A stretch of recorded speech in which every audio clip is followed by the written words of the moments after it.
You don't have to say yes. Mm, No is a full sentence. Freudian slips. Okay, that didn't even have a melody to it, but I love it. That was great. Good job, Danny. I'll do your part. Welcome, everyone. Welcome back to Freudian Slips, where we talk about the thinks, the kinks, and the shrinks. I think I did that one in the wrong order, but that's okay. It's Of the okay. mental health field, they're all still in there. How's it going, Danny? It's going good. It's going good. I'm excited for part 2. I'm okay. So there are 3 today. There are 3. We're getting through all 3. Okay. I think a few of them do actually have 10 points under why I think this. I buckle up. Okay. You got I'm a bitch on her listening. soapbox about relationship misconceptions, and I'm going off. So it's gonna be a fun time. Let's see here. So for everyone who did not listen to our last episode, Mhm. this will be part 2 of relationship misconceptions as judged by therapists. So I gave Danny 2 last time. It's kind of insane. We only got through 2, but today I have 3. So Danny, are you ready to hear? I think same format as last time. I'll Okay. kind of tell it to you. Tell me what you think, and then we'll go through different reasonings. All right. Excited. And also, you're back to standing. I am. I am. My knees have been getting a little bit better. I've Yay. started rehabilitation, and I've also gotten new shoes. I've had to retire a lot of my Vans, You've and been just like standing in vans for a bajillion hours a day? for a bajillion years. Like I don't have a lot of brand loyalty, but Vans is like a shoe that I've always just worn. And so that might have something to do with it.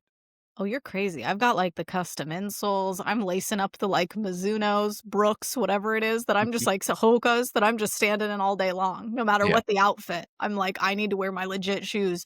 Or I don't know, my 30-year-old aging body can tell by the end of the day and is like, bitch, you tried standing all day in slippers? Mm-hmm. Think again. Yep. Hard Oh my lessons God. learned the hard way. What But shoes did you get? I am currently rocking some Hokas as well. Mm, I love those. They're great Yeah. for, or well, I guess not every one of them, but a lot of them are really good for high arches. And I have crazy high arches. Mm-hmm. I've And also if you gained like a lovers few out there. inches. Oh yeah, they're legit shoes. They're like, Yeah. I got some height to them. Okay. Oh, well, perfect. I love knowing what shoes you're wearing.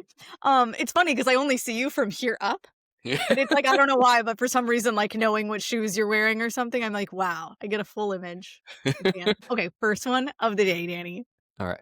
Drum roll, please. That was good. That was good. Sorry, I'm still scrolling up to it actually because I was on the bottom one. So, okay, first one of the day is Mm, we should be having X amount of sex in a marriage. mm, mm. How do you feel? Or like in a happy marriage? Do you get this one a lot? Because I get this one a lot. Hmm. Um, I have my mind goes a few different directions. Like as said, I don't think I get that. I think what I get is a question. Like people are often Hmm. asking if the amount that we're having is good enough. I also will get a disgruntled person who might just have like a higher sex drive complaining about the other person and really, yeah, just wanting to have more sex. Yeah. The way that I heard it kind of sounds a little bit more kind of like an expectation bordering on a polite demand. So tell me more. Okay, perfect.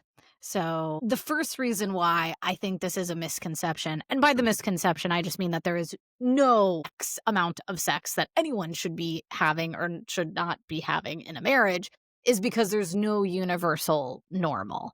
And so, therapists know that sexual frequency varies widely between couples and even within the same couples across time. Hmm. And so what matters is mutual satisfaction, Yes. not comparison. And then things like cultural narratives, media, and social pressure can make couples feel like they're failing, quote unquote, when in fact they're within what we would consider to be a perfectly healthy range for them.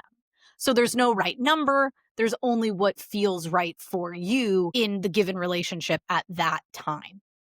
Yes. I don't want to get ahead of you, so please stop me if this feels like it's coming into one. No, just go. Good enough sex is good enough sex is always a tagline for me. And also, I wonder if what people are saying when they want to increase their sex life, because I can imagine that maybe the relationship started with this kind of sex life and either chance or circumstance has like moved them into a new phase where they're having less sex. And Yeah. so they're saying this with a little bit more of a concerned heart, is that, hey, it's not that there's anything wrong, and it's not even that I have an unrealistic expectation. I'm actually basing this off of our history, and it worries me. We used to have this much sex, and so I think that we should be having this much sex again. What I always wonder is kind of like, what is sex doing for the couple? And is that kind of the only way that they're able to experience whatever it is that they're getting? For a lot of people, sex is synonymous with intimacy. And so, because we're so busy, we just don't really have time or any other ways to be vulnerable, to be open, to be ourselves, creative, playful, fill in the blank. Sex, there's so much pressure put on sex that, yeah, I think when I hear that question, I get very, very curious because I don't want to just shut it down, but I am interested to understand what people mean when we should be having enough sex. What does sex actually mean?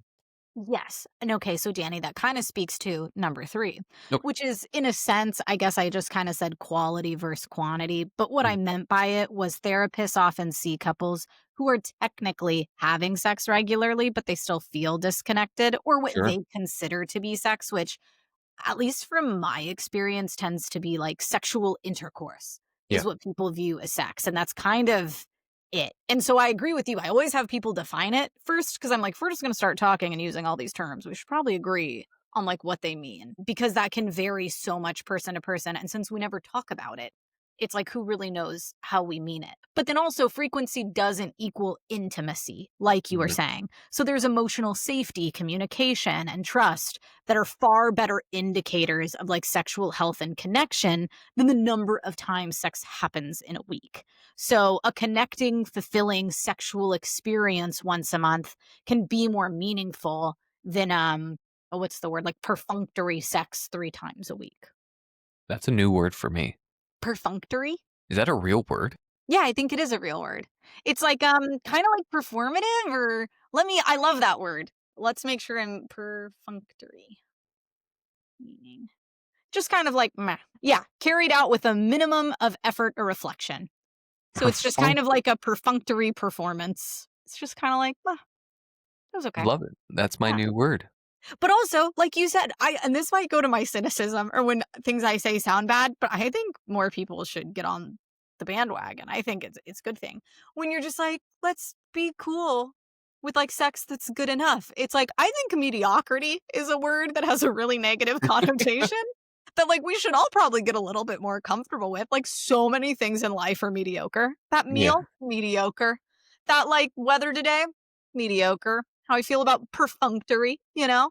But it's like that's a lot of life. If your whole life like my husband says I live life like he's like, "Ollie, geez, you're like constantly things are like 10 out of 10." But I think it's only because I'm totally cool with all the other times that are like mundane or mediocre or perfunctory. But it's like when things hit, I'm like, "Oh, this is a good yes, 10 out of 10." And I think more people need to stop running away from the mediocrity that naturally is a lot of life, Yeah. including sex, which is totally fine sometimes. Yeah, when it comes to sex, I think a lot of people are way too focused on giving their partner a pleasurable experience or kind of having a performance. And so, what I mean by good enough sex is good enough sex is this also kind of shows up, sidebar, this also shows up when I see it a lot in school when people are talking about grades and performance there. It's like, I Mm. need to get an A. It's like, you don't actually need to get an A. C is average. And I hate to break it to you, but the majority of the world is average. Like, when did C become such a bad grade? And so it's like, it's the same thing when you apply it to sex. We need to have this performance. We need to have this experience. It's like, no, good enough actually means good enough. It's not like, well, good enough is a nice way of saying that you sucked. You know, it's like if you're on time, you're late. If you're 10 minutes early, then you're on time. It's not like that. Like, good enough sex is good enough sex. Like, there's nothing wrong with that. A 7 for you and a 3 for your partner, those are both positive numbers. You guys don't need to be having this, exact simultaneous orgasm, like completely just unified experience. Good enough is good enough. I get exhausted even like I don't know, just in my head thinking if like every time felt like fireworks, 10 out of 10. I'd be like, "Oh my god." Like there are times where I'm like, "I just can't. I don't have the energy for that right now." It's like there are times where like I don't use that like those exact words, but yeah, it almost feels like I'm like, cool, can we just do the good enough kind? Because like I can do that right now before I make a coffee and like let the chickens out, but like Yeah. I'm not down for fireworks right now. Sparkler is fine. Yeah, yeah, yes. A dim sparkler that you're like, I don't know if this is how the pack was supposed to work, but they have been in the closet since 2009. Maybe that's why it's fine. But yes, like good enough, people. Get over it. It's Yeah. totally fine. Okay, so that kind of spoke to number 3. Number 2 is just I mean, I think you and I have both like touched on this and we talk about this all the time. But sexual desire is fluid. It's not fixed. So it naturally ebbs and flows based on things like stress levels, mental health, parenting stage, hormonal shifts, medication, or other health issues. And we constantly, I think, have to normalize this fluctuation for clients. And the idea that a couple should maintain a consistent quota of sex ignores how context dependent desire truly is. And it's not, and I know I mentioned this in the last episode, but like desire isn't constant.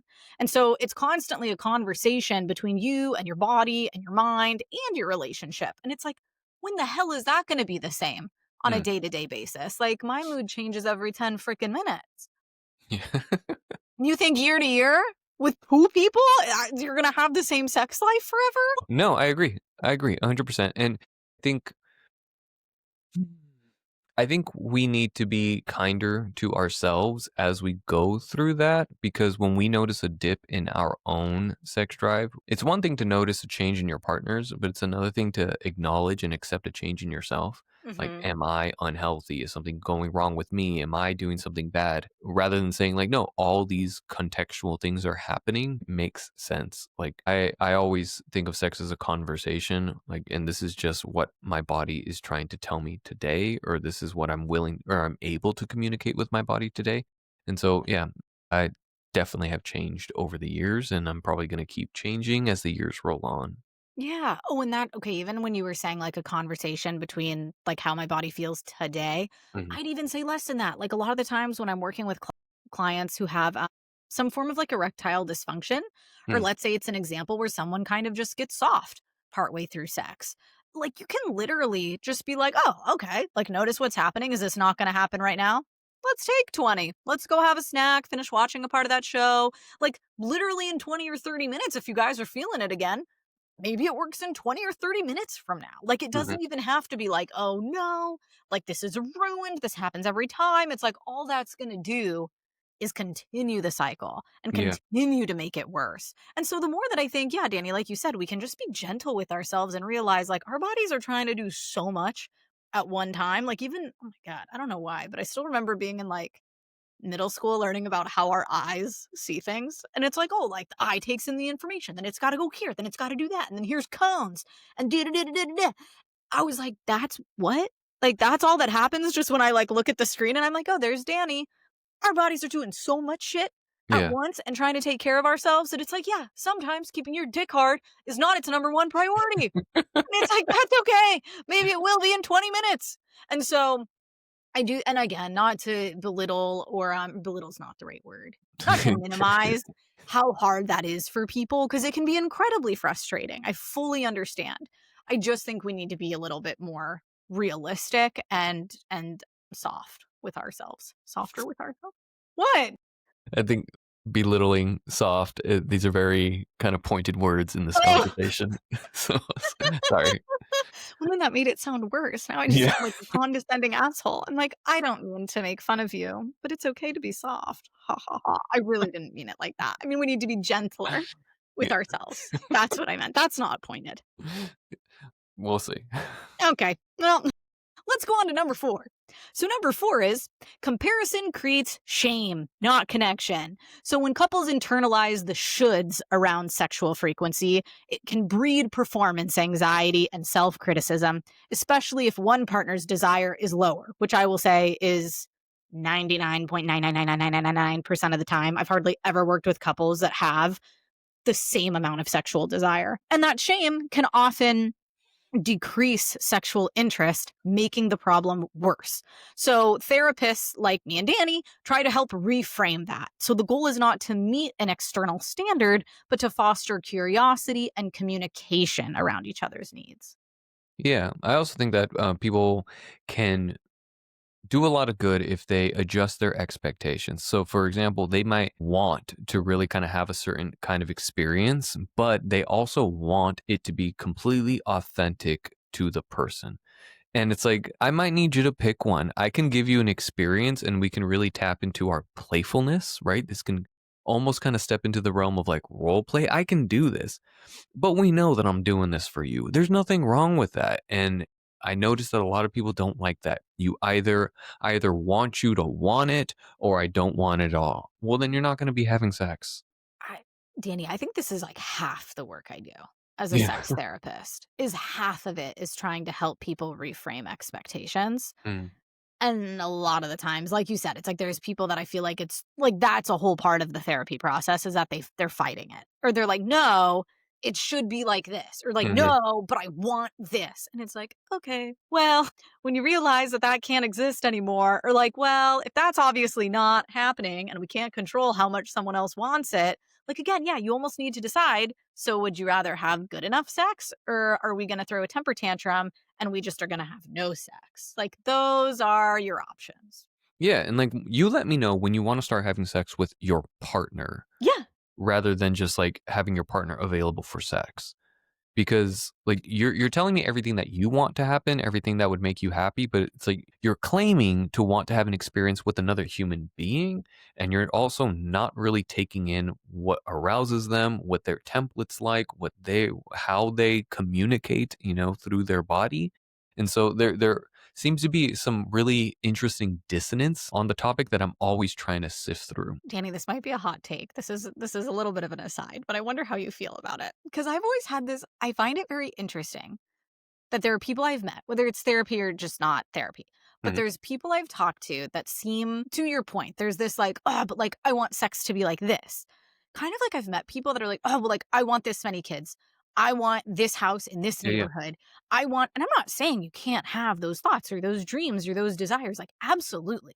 Mhm. But I think it has always confused me because to me, it's always like, but then when you meet a person that you're like, yes, you, I want to do life with you. It's like we're probably gonna have to communicate about these things. And it's like, ooh, like, how will it change once I find someone I want to be with? And like, depending on what their thoughts were up until this point, or like to me, that's what they are. They're just things that you want up until that point. If you're trying to meet someone and have married, if you or and get married, if you don't want to do any of that, that's a totally different story. But I find it really interesting when people are like, nope, I've always known this. This is what I'm gonna have happen, and then like meet another person and are like unwilling to budge on these things. And I'm like, so do you want to build a life with another person or do you just want this person to come along on the Yeah. life that you always knew you were going to have? It's like, Mhm. then couldn't that have been many different people that just kind of like hop on your train? I don't know what analogy I'm using, but it's like that has always really confused me. And it's similar to this, like that's what it just reminded me of when you said the whole like, yeah, like you mean the sexual experience you want that you're using them for? That is very different than like the sex you can this beautiful sex you can have with your partner. And that's kind of just how I feel about sometimes people's expectations with what their life is and what they wanted their life to be. And then like, yeah, but then there's also this like beautiful life you can create with this person that you wanted to do that with. Yeah. That No. might sound bad or I don't think people might agree with that, but I just even from a young age I remember that really really confused me. I can see how it sounds bad because what you are not saying, I'm What am I confident that you're not saying that like you shouldn't have an outlook for your life, that it's wrong to have these desires or no, these wants for your life. There's nothing wrong with that. no. But I do think that like yes, if you're meeting a genuine human being, if you are actually trying to build a life with another person, that have your desires, have your wants, have your dreams, uh, but kind of hold them as a loose blueprint. If they are that important to you, then I would say take dating more seriously because Yeah. too often it's like I have all these things I want for my life, but this person just attracts me in such a way for whatever reasons that now we're 2, 3 years into it. And now I'm trying to turn them into the partner that would make my dream come true rather Yeah. than saying, hey, you're a sweet person. You're a really nice person. But honestly, I want 10 kids. So unless you're going to help me do that, we're done. Yes, and I get if you're like, you don't want kids and Yeah. someone does want kids. I by no means am trying to say you should consider kids. Like, I don't mean it like that.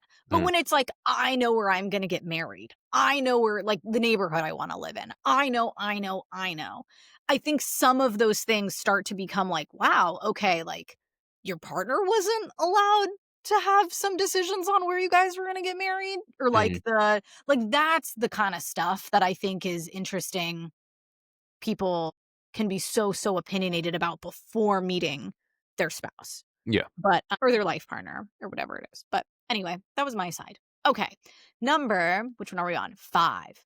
Desire discrepancy is normal, not pathological. So almost every long-term couple experiences mismatched libido at some point. It's not a red flag. It's a natural difference that needs negotiation and compassion.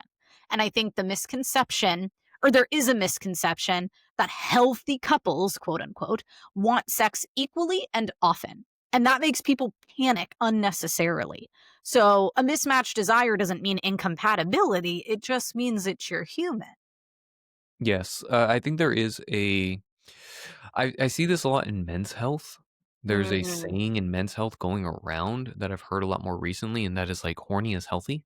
Like I appreciate that because obviously if you are healthy, everything should be functioning well. And so you should be able to access these parts of yourself. It is a biological yeah. thing, right? I understand that on its face. But just uh, But then I where's the not horny is also can be healthy.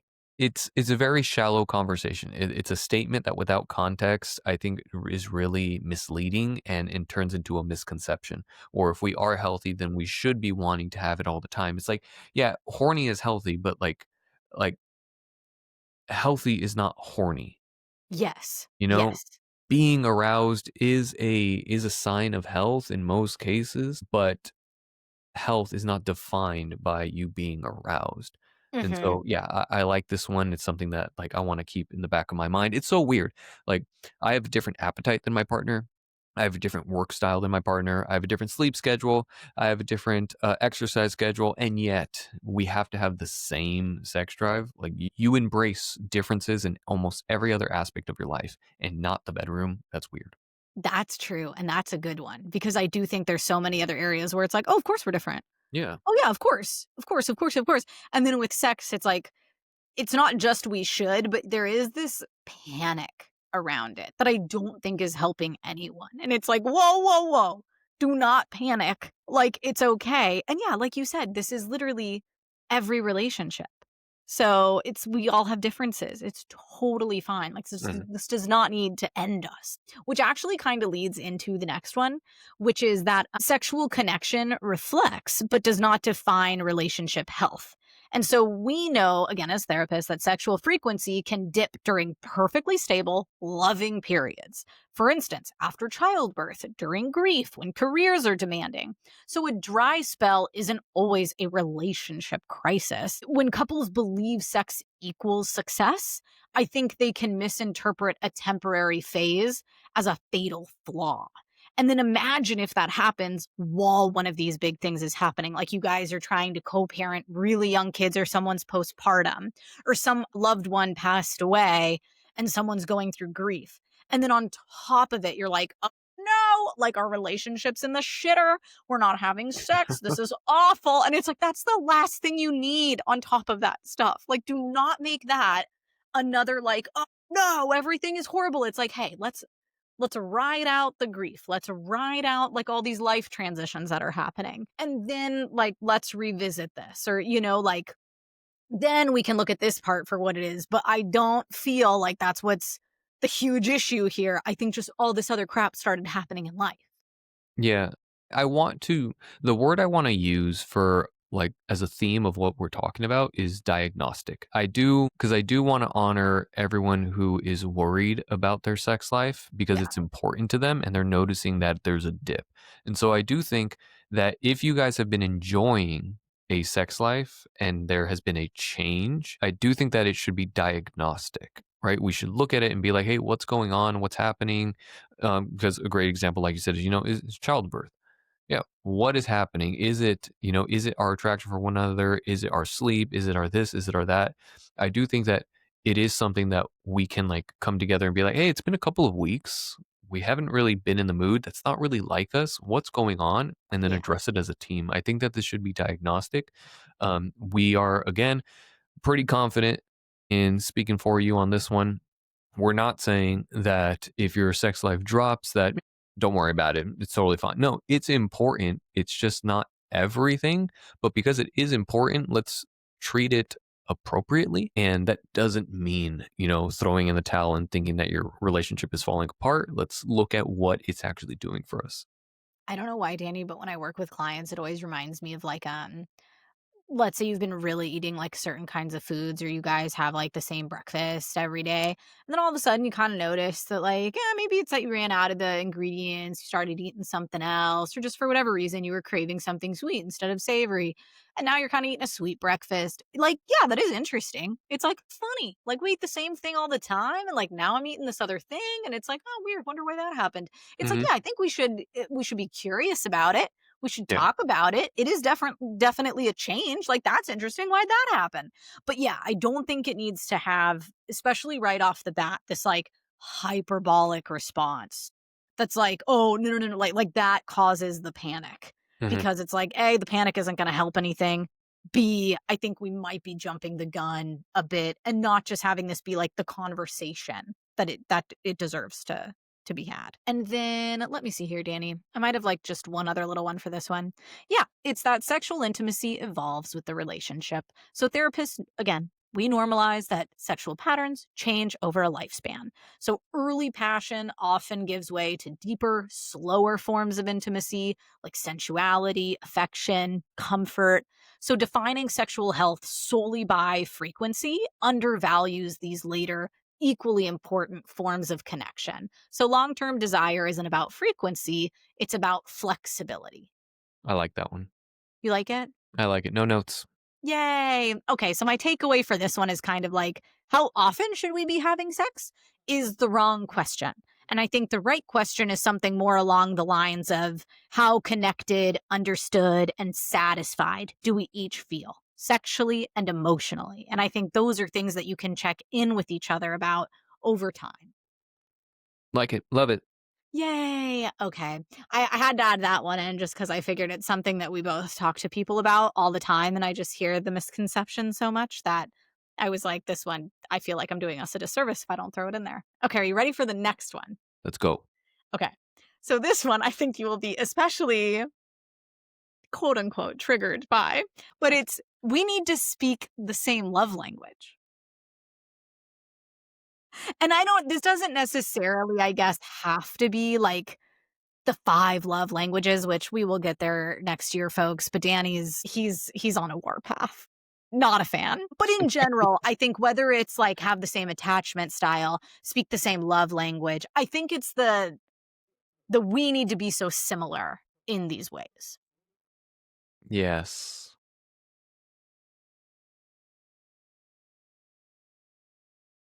Any Yes. thoughts? I have a lot of thoughts, and I'm trying not to like spoil upcoming stuff. I don't like this teaser. I don't like this. I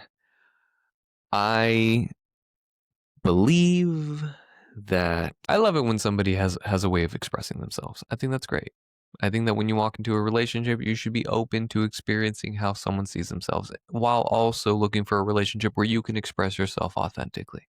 There's nothing wrong with that. But yes, this idea of love languages is this one really got me. Like I've really just tweaks my nipples listening to this stuff. Okay. I'm sorry, that's quite the I feel like that really needs to bother you to use a phrase like that. I felt that. That doesn't sound fun at all. It yeah, it's kind of like the phrase when people say, "Well, Danny, when it's good, it's good." Like that phrase just bugs the hell out of me. I think people want it to sound or think it sounds a little bit more helpful. It sounds a little bit more helpful in their head than they think it actually is. But like a phrase like that really just means next to nothing. And so when people also say, well, like, yeah, this is my love language, or when, we want to speak each other's love language, when they start doing that stuff, it's another thing where it's just like, I imagine it sounds a lot better in your head than what you actually are talking about. Yes, that's a good one. I haven't heard that one in a while, but, like, that one's pretty bad. Yeah, I hear that one often. What My happened? husband just came home with a dog. Is that what the barking is? Yeah, a A large third black pug? dog. He definitely found it on, like, the side of the road or something. We're a pug family, okay? If he came home with a pug puppy, I'd be like, "My Christmas gift."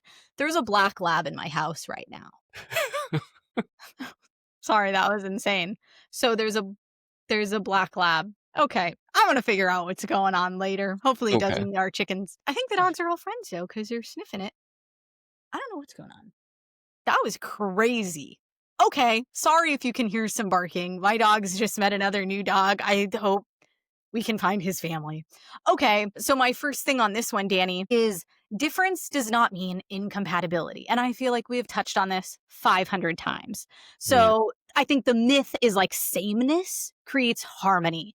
But relationships are, and in my opinion, I think relationships thrive on understanding and not matching your partner. So you don't need the same like way of being or communicating or love language. You just need to understand where your partner's coming from. Mhm. Yeah, I'm struggling. Um, Sorry, is it because of the barking? no, no, no, not I because of couldn't figure barking. out how to address this. I apologize. This was not in the plan for today's recording. No, it's Dog absolutely seems not. real nice, so seems like an older dog. I don't was so sorry. There's a phrase that you said, I think it was last time or the session before. You said something along the lines of, "I don't need this to be important to you. I just need you to respect that it's important to me." Something along the lines of there. It's like that is what I want to tell everyone who is willing to die on this love language hill. We're always trying to convince our partner to speak the way that we want them to speak.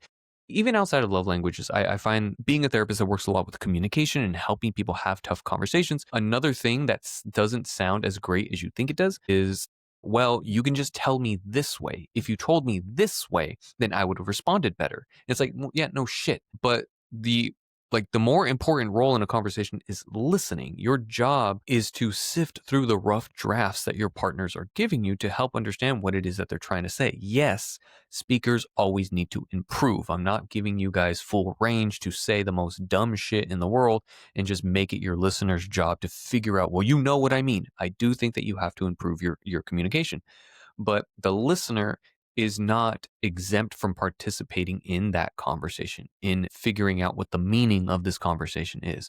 And so when it comes to love languages, it really does feel like, well, if you did it this way, I would have taken it better. If you did it this way, I would respond better. And it's like, awesome, but that's how you do it. This goes back to like the sex thing. It's like, are you actually trying to engage in a relationship with a unique human being, or do you just want someone to do it your way? And another thing that comes up is that I often wonder how much of me wanting my partner to have the same love language is me offloading the responsibility of being myself. Like because I'm not confident in being this thing that I really want, I'm just gonna ask you to do it. Does that make sense?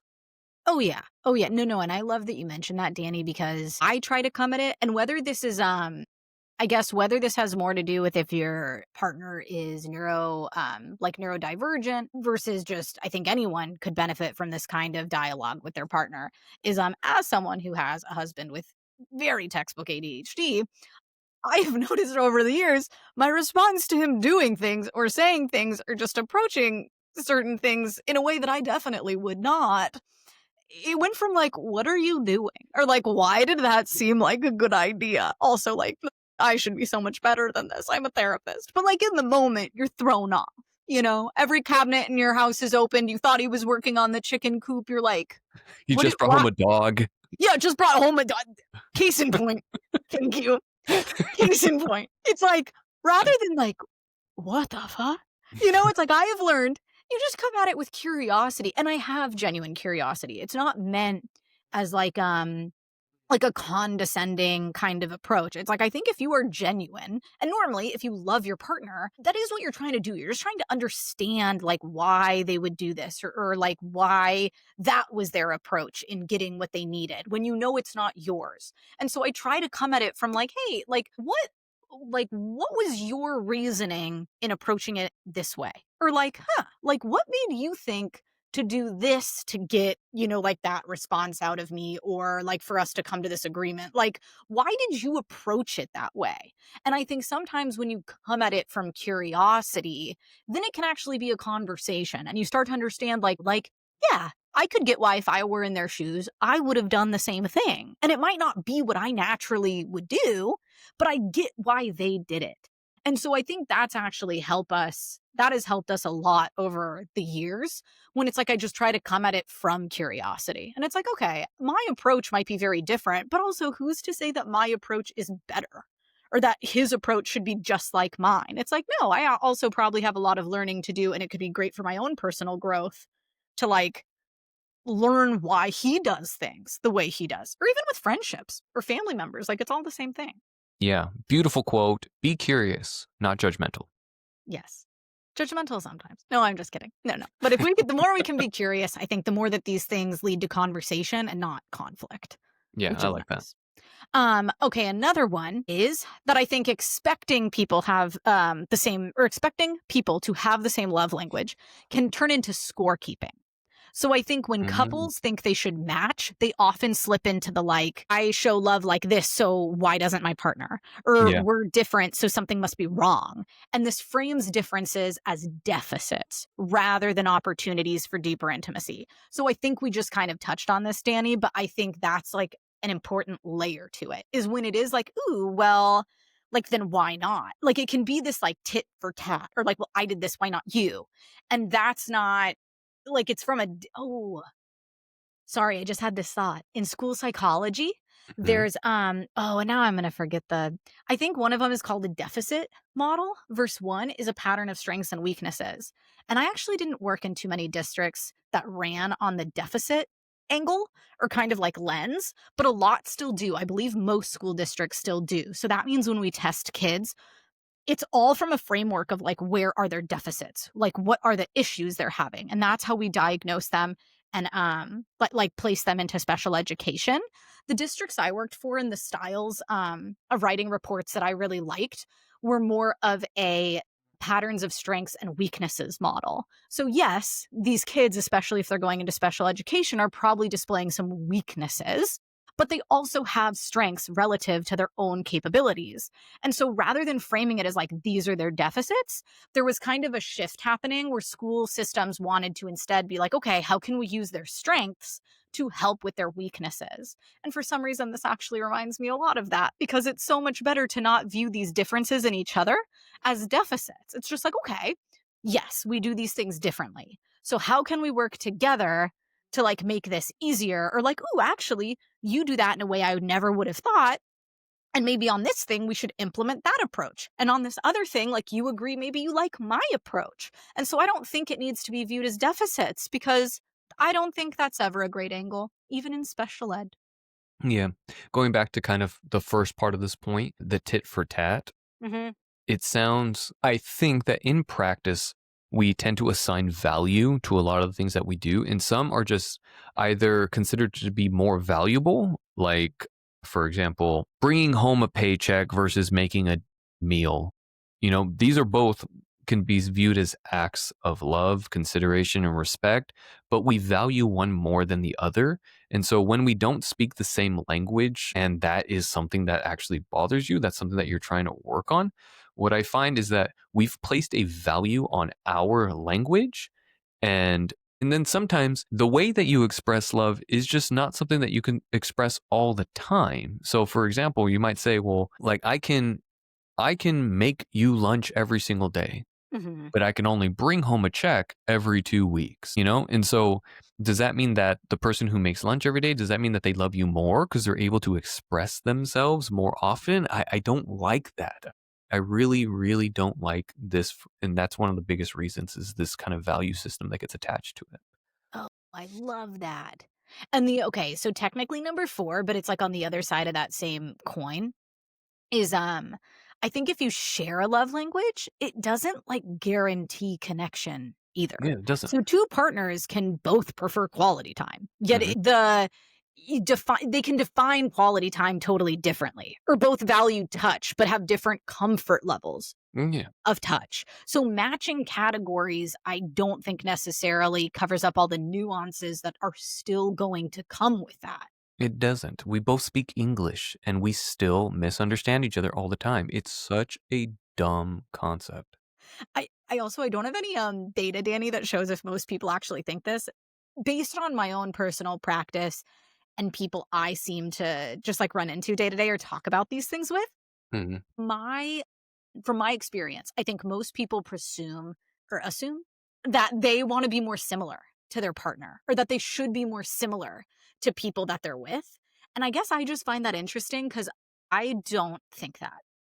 Like, no part of me would want to date someone more like me. I think we live in a neurotic household. Oh my god, I get anxiety thinking about if I was with a man like myself. Chaos, utter Sure. chaos. We'd know how to do nothing. We'd both be talking about it 24/7. It'd be such a mess. Like, I love the chaos that my partner brings. That is nothing like my chaos. So, I do find it funny I tend to meet people that I almost think are like, "Oh, I wish they were more like me," and I'm like, "I've never thought that a day in my life." Cool. Do I you think that? sure. Do I don't think I think that in the sense that I don't think I think Wait, that. Danny, that was That actually made a it's lot of good sense when if you it's break it good. down. What I mean is I that don't think that because I can't tell you that I think it. um, it's I just don't think about that. Oh, you've never thought about that? I sure, I probably have thought about that, but I don't think about that consciously. Like, Oh. if I think, Does this never come up in conversations? I'm sure it has, but it's just not something that I think about when I consider my partner.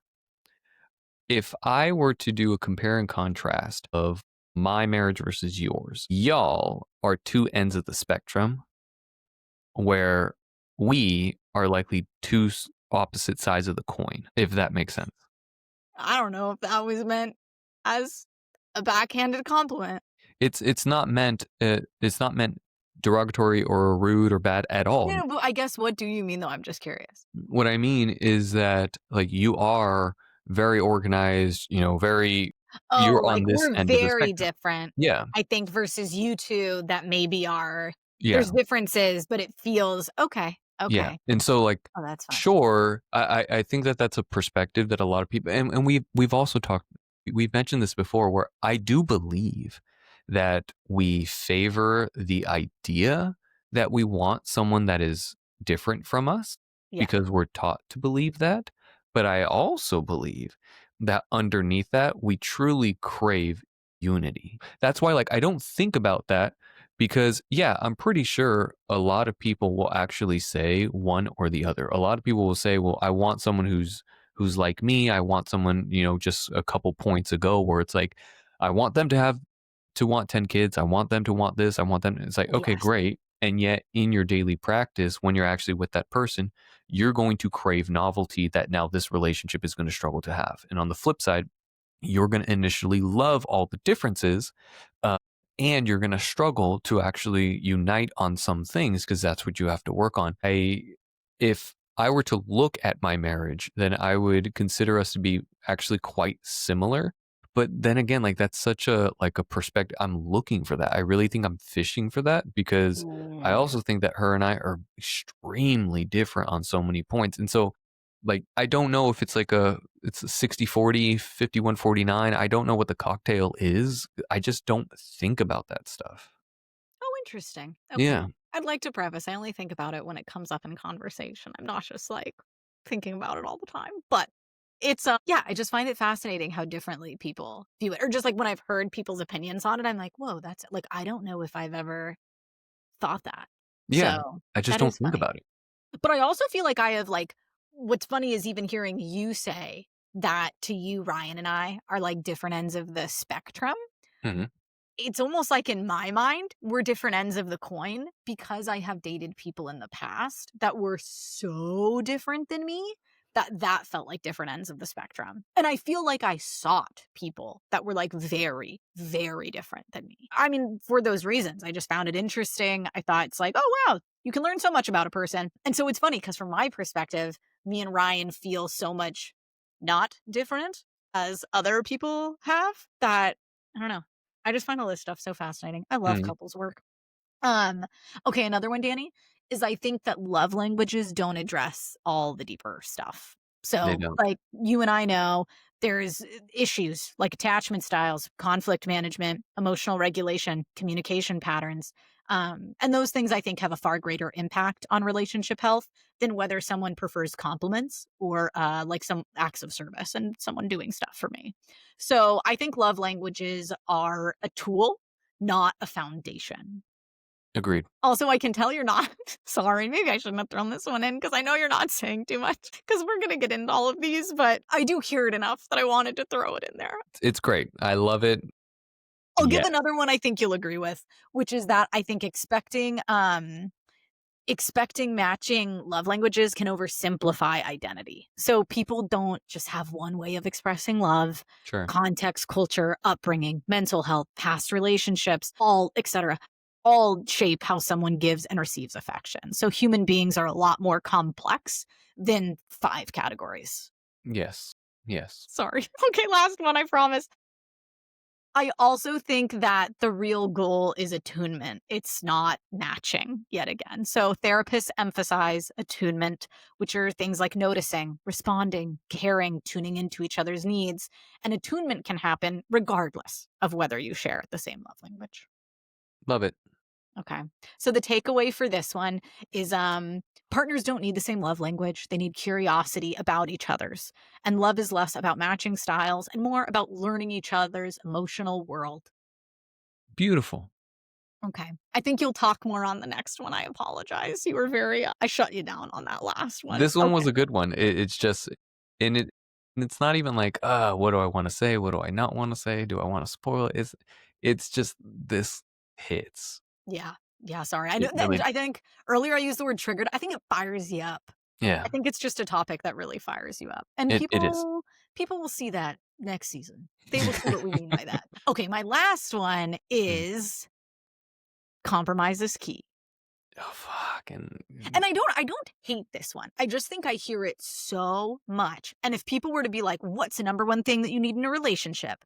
I mhm. think compromise is like maybe that or communication is like the number 2 or the top 2 things I hear. It's not my favorite. That's true. This is the last one. Last one. I do have 10 bullet points, but it is the last one. This one, I think this one's gonna end on a bang. I think this is a great one. Thank you. I think this is a wonderful misconception. It is also one that makes my blood boil. I do not like this one. Why? Why is your blood boiling? I understand that you can't always have it your way, but I do not believe that a healthy relationship should be a compromise. I believe that a healthy relationship should be a complement. A compromise is giving up something to lose less. And I don't like that in a relationship. I understand that you can't always have it your way. I understand that dreams are going to change, that life is going to get in the way, that we're going to have to grow, that we're going to grieve. I understand that. But to look at things as a compromise, I think just really kind of paints the picture of two opposing forces, two people that are constantly like negotiating. And I like negotiation. I think negotiation is a neutral word, but people on the opposite ends of the table are constantly trying to bid each other to see who is going to win this or who's going to come out on top or this or that. Like if my partner wants something and it's kind of opposing what I want or kind of it's in lieu of what I want, there's a small little grief process like, damn, I really appreciate this name as a baby. I wanted this baby name and it didn't happen. But also like that's my partner. Like we have an opportunity to build something together and then I don't have to shine all the freaking time. There are parts in our life where my partner excels and I just do not have the ego to think that I need to be like on top all the time. It's like, yes, I want to be able to support you when you do this. This is a you thing. This is a you day. I'm just because I'm missing time on the couch reading a book or I'm not able to play my guitar and I'm over here with your, like, that's not a compromise. It might make me uncomfortable, but I also think that if I were to sit down and really kind of reflect on why I feel like I'm at a loss, I think more often than not, what that expresses is a growth area I'm reluctant to address. Hmm. Like, for example, I'll give you a perfect example. Like, our families are very different. Our families are very different. And so it might feel on the surface as if I'm compromising spending an evening with her family because I would much rather hang out with mine. I would much rather be doing almost anything else. But the truth is, the actual truth is that there's nothing wrong with her family. She has a very sweet, beautiful family. They're human, right? We all have our quirks. We all have our things to work on. We all have our growth. No one's perfect, but they're good people. The truth is that my growth area is that I'm a fish out of water. My growth area is that there's a cultural dissonance that I struggle with. And that's a completely different story. But that's why I feel the way I do. And so it's not a compromise.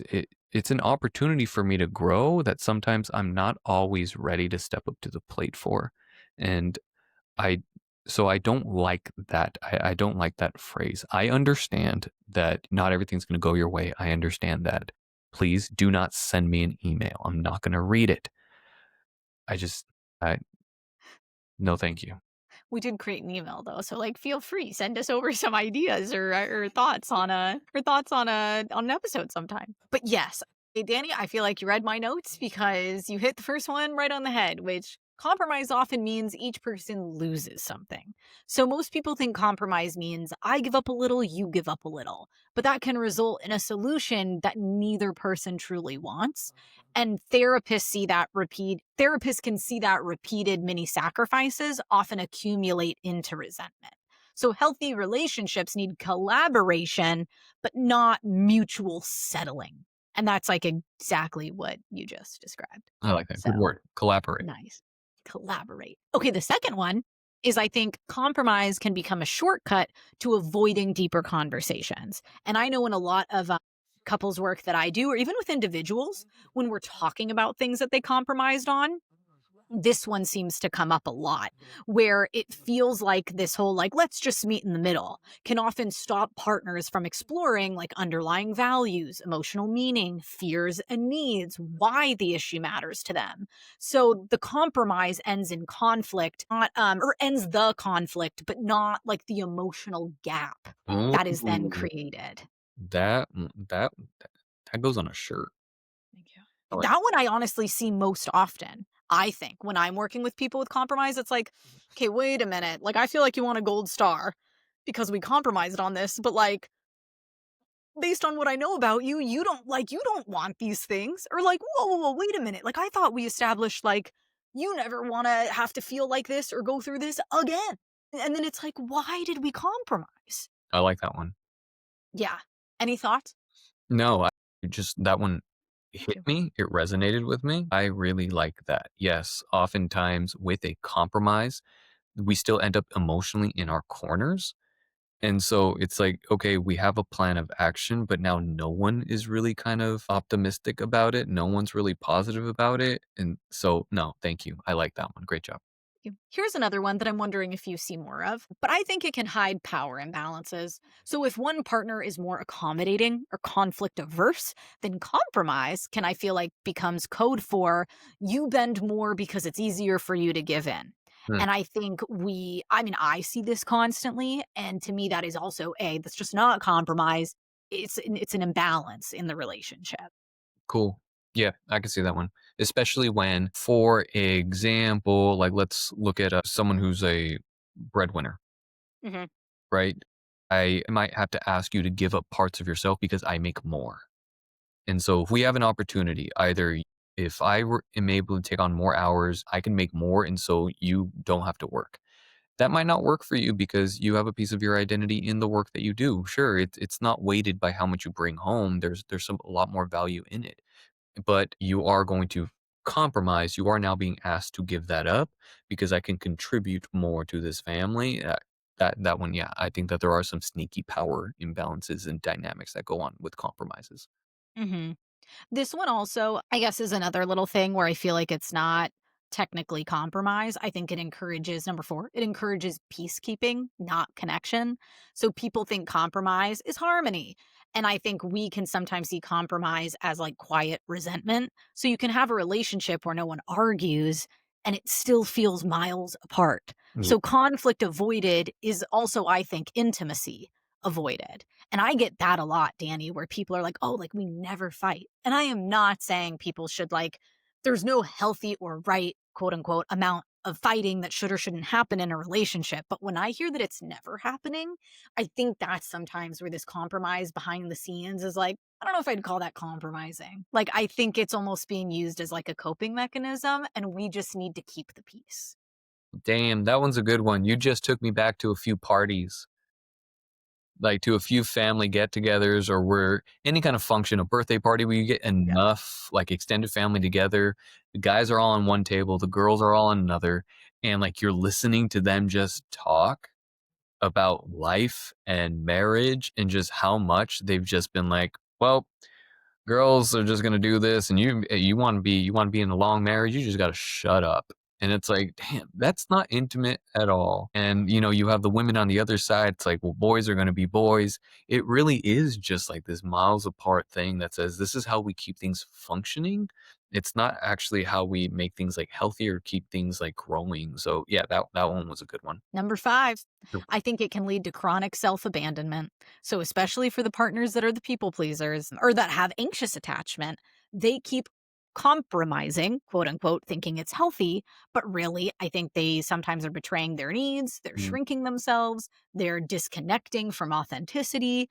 I think healthy relationships require selfhood, not just flexibility. Like I think it can be very good to be selfish. Also update, dog is being returned to his home.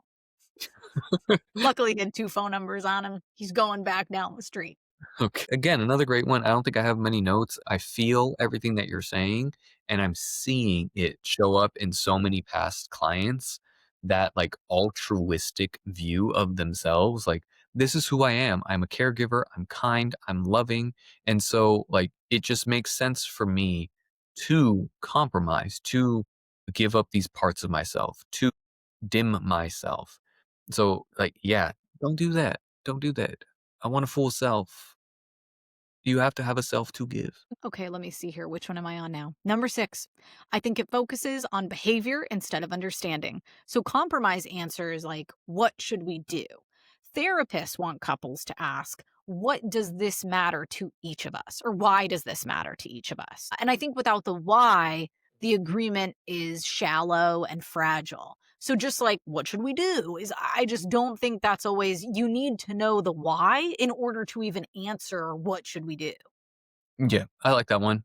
Yeah, if I fast forward a lot of compromising conversations, they usually happen when we're tapped out and unable to listen anymore. And so even if I know the why, I don't understand the why or I don't respect the why. And so ultimately, what do we do? So what are we going to do? Kind of sounds like let's just wrap this up, right? The time's already up. What are we going to do about it? Okay, fine. I've lost my fight. I've lost my fire. Do whatever you want. Just let me know how this is going to pan out. Mhm. That's where I hear it. So just Yay.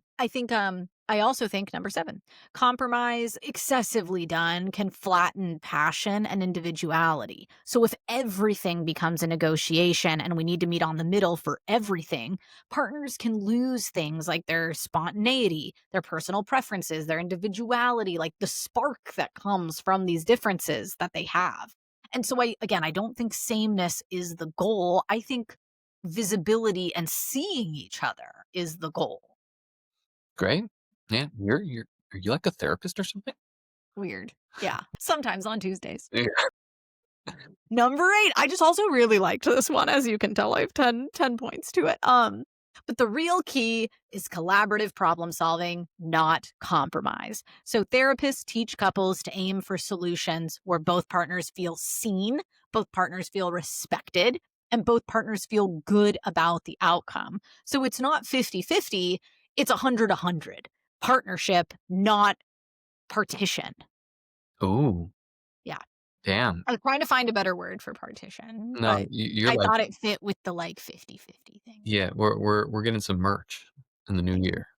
I've got some good there was what was the other one I wrote earlier? That one I really was, like, my slam poet. Where was it? It was the one up here where it was sorry, I got conflict avoided is intimacy avoided. Yeah, you can slap that on a hat. That was a good one. Yeah. Yeah. That was make America intimate again. Okay? That was a good one. Let me see here. Number 9, compromise doesn't address emotional needs. So a couple might compromise, again, quote unquote, on where to go on vacation. But the real emotional needs could be rest, connection, adventure, security, etc.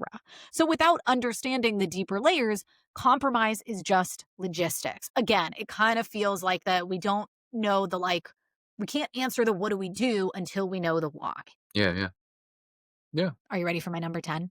Hit me. Number 10.